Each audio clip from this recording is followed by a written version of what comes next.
আসসালামু আলাইকুম। আপনাদের সবাইকে স্বাগতম। আজকে আপনাদেরকে রান্না করে দেখাবো ঝরঝরে আমি কিভাবে আলু ভাজি করি। প্রথম থেকে শেষ পর্যন্ত ভিডিওটি দেখতে থাকুন। চুলাতে একটি কড়াই বসিয়ে দিয়েছি, দিয়ে দিচ্ছি পরিমাণ মতো তেল। তেল গরম হয়ে আসলে এখন দিয়ে দেব পেঁয়াজ কুচি। পেঁয়াজ কুচি এখন আমি ভালোভাবে নেড়ে ছেড়ে দেব। এখন দিয়ে দেব আমি 5-6টা কাঁচামরিচ।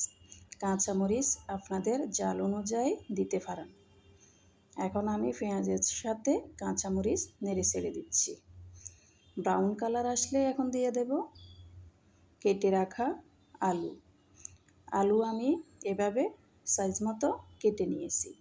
আপনারা এর থেকে একটু মোটা অথবা চিকন করে কেটে নিতে পারেন। এখন আমি আলু ভালোভাবে নেড়ে ছেড়ে দিচ্ছি। এই ভাজিটা করতে আমি কোনো ঢাকনা দেব না, ঢাকনা ছাড়া এই ভাজিটা করতে হবে। এখন আমি দিয়ে দিচ্ছি 1 চামচ হলুদের গুঁড়া। হলুদের গুঁড়া দিয়ে এখন আমি ভালোভাবে নেড়ে ছেড়ে মিশিয়ে নেব। এই ভাজিটা করার সময় আমি কোনো পানি দেব না, পানি ছাড়া এই ভাজিটা করতে হবে। এই ভাজিটা নেড়ে ছেড়ে আমি ভাজি করে নেব।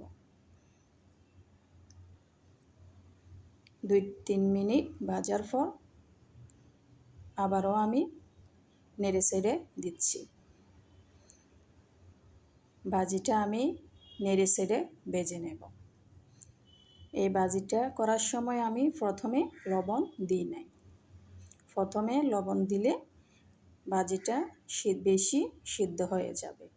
ওই জন্য লবণটা আমি দেব অর্ধেক রান্না হওয়ার পরে।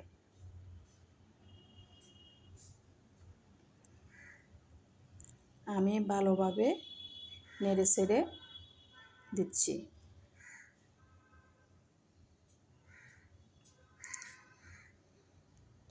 তো আপনারা এই ভাজিটা আমার মতো করার চেষ্টা করবেন। এখন আমি দিয়ে দিচ্ছি 1 চামচ লবণ।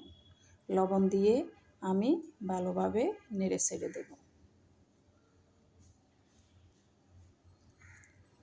আপনারা একবার বাসায় আমার মতো ট্রাই করবেন। কেমন লাগছে আমাকে কমেন্টে জানাবেন। আমার ভাজিটা হয়ে গেছে। এখন দিয়ে দিচ্ছি আমি ধনিয়া পাতা। ধনিয়া পাতা দিয়ে আমি নেড়ে ছেড়ে দেব। এই ভাজিটা আপনারা গরম ভাতের সাথেও খেতে পারেন অথবা রুটি পরোটা সাথেও খেতে পারবেন। খেতে অনেক দারুণ লাগবে। তো আপনারা যারা আমার চ্যানেলটি সাবস্ক্রাইব করেন নাই, আমার চ্যানেলটি সাবস্ক্রাইব করে দেবেন। আমার ভাজিটা অনেক ঝরঝরে হয়েছে।